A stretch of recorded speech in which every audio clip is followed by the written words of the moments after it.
tudo bem? Eu sou a professora Patrícia Viana, professora de literatura, e o tema da nossa aula de hoje é realismo.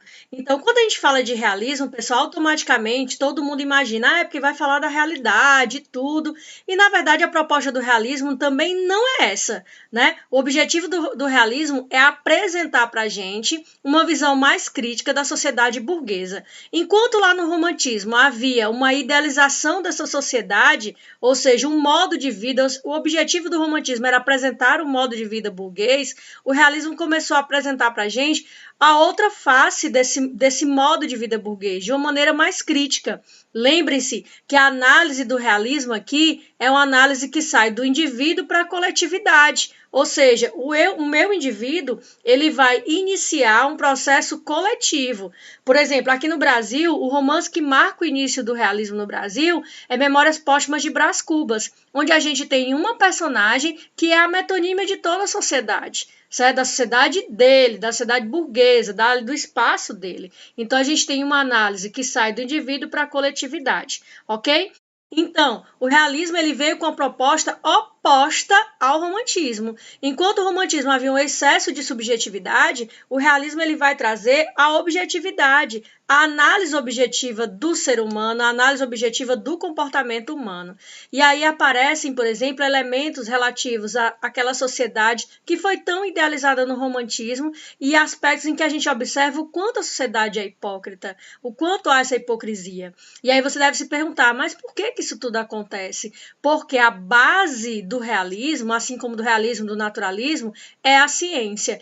A proposta é que eles tenham alicerce na ciência, como na teoria do positivismo, na teoria do determinismo, na teoria do evolucionismo. Então, o que é que cada uma dessas teorias trazem, né? O evolucionismo, o darwinismo, é a proposta da seleção das espécies, só os mais fortes sobrevivem. E a gente tem no Brasil vários livros, né, que trazem isso, a gente sempre cita o próprio Quincas Borba, ok?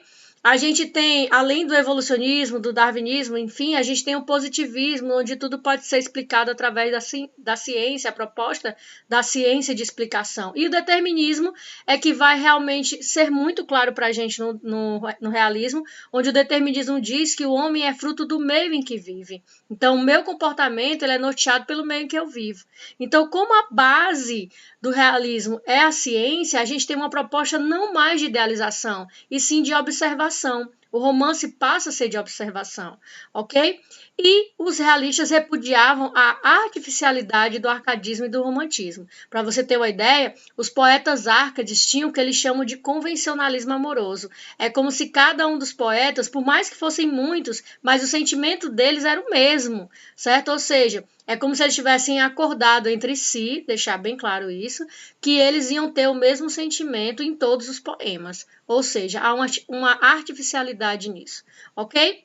Bom, e aí falando do realismo, a gente sempre começa pelo realismo na Europa, mais precisamente na França, com a publicação da obra considerada o primeiro romance realista, que é Madame Bovary, do Gustave Flaubert. Essa obra vai contar a história da Emma Bovary, o título é o dela, né, Madame Bovary, mas na verdade essa obra vai retratar o quanto essa sociedade é hipócrita, o quanto é aquela sociedade que diz uma coisa, mas faz outra. A Emma Bovary, ela foi imersa nisso aí, né? Porque ela é uma moça de caráter romântico, né? A gente costuma dizer que ela tem um caráter romântico, ela inicia, né, como uma moça que idealiza essas festas, esses saraus, essa vida perfeita depois do casamento. É claro que ela tem alguns pensamentos diferentes da maioria das moças, mas ela ainda é inserida dentro de uma proposta romântica. No entanto, com o passar do tempo e tudo que ela passa, ela vai mudando o seu comportamento, chegando ao ponto, inclusive, de ter amantes, tá certo? Então, o enredo de Madame Bovary impressiona pela simplicidade e por tratar com bastante precisão a estupidez humana. Então, por incrível que pareça, o título Madame Bovary então, não é a história da Madame Bovary, mas a perspectiva do Gustave Flaubert, que inclusive, gente, foi chamado a atenção, foi preso, né, por conta desse romance. Enfim, a perspectiva dele não é só falar da Madame Bovary, mas apresentar a quanto a humanidade é estúpida, certo?